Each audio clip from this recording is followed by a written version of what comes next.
আজ বিশ্ব মা দিবস। পৃথিবীর মধুময় ডাক মা। ছোট এই শব্দের অতলে লুকানো থাকে গভীর স্নেহ, মমতা আর পৃথিবীর সবচেয়ে অকৃত্রিম ভালোবাসা।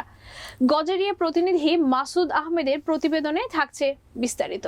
শৈশব থেকে আনন্দ, বেদনা, ভয় কিংবা উদ্দীপনা, প্রতিটি মানবিক অনুভূতিতে জড়িয়ে থাকা মায়ের নাম। সন্তানকে জন্ম দেওয়ার পর থেকে মৃত্যু পর্যন্ত মানুষের সবচেয়ে আশ্রয়স্থল মা নামের ওই মমতাময়ী নারীর আঁচল।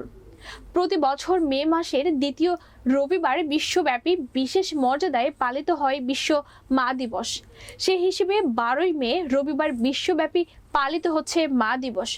যদিও অজস্র দুঃখ বেদনার ঝড় সামনে রাখা সেই মমতাময়ীকে ভালোবাসার জন্য নির্দিষ্ট দিনক্ষণ প্রয়োজন নেই, তবুও বছরের একটি দিনকে শুধু মায়ের জন্য তুলে রাখার প্রয়োজনে মা দিবস পালিত হয়। ভালোবাসবেন।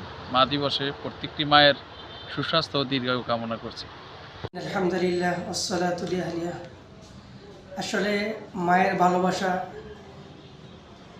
যেটা না বললেই নয়, যে আল্লাহ পাক আমাদেরকে দুনিয়াতে পাঠিয়েছেন, সে আল্লাহই মার সম্পর্কে এবং বাবার সম্পর্কে যেই ঘোষণা দিয়েছেন। আল্লাহ রাসূল সাল্লাল্লাহু আলাইহি সাল্লামের হাদিস রয়েছে, রিজুল রব্বি রিজুল ওয়ালিদাইন, বাবা মার সন্তুষ্টি হচ্ছে সন্তানের সন্তুষ্টি। মা হচ্ছে এমন এক রত্নের নাম, যার অক্লান্ত পরিশ্রম এবং কষ্টের পরেই আমরা দুনিয়ার এই সুন্দর দেখতে পেরেছি।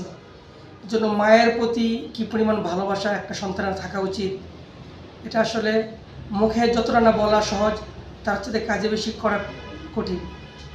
অর্থাৎ আমরা যদি মাকে ভালোবাসতে চাই, আল্লাহ পাকের পরেই মাকে ভালোবাসা উচিত।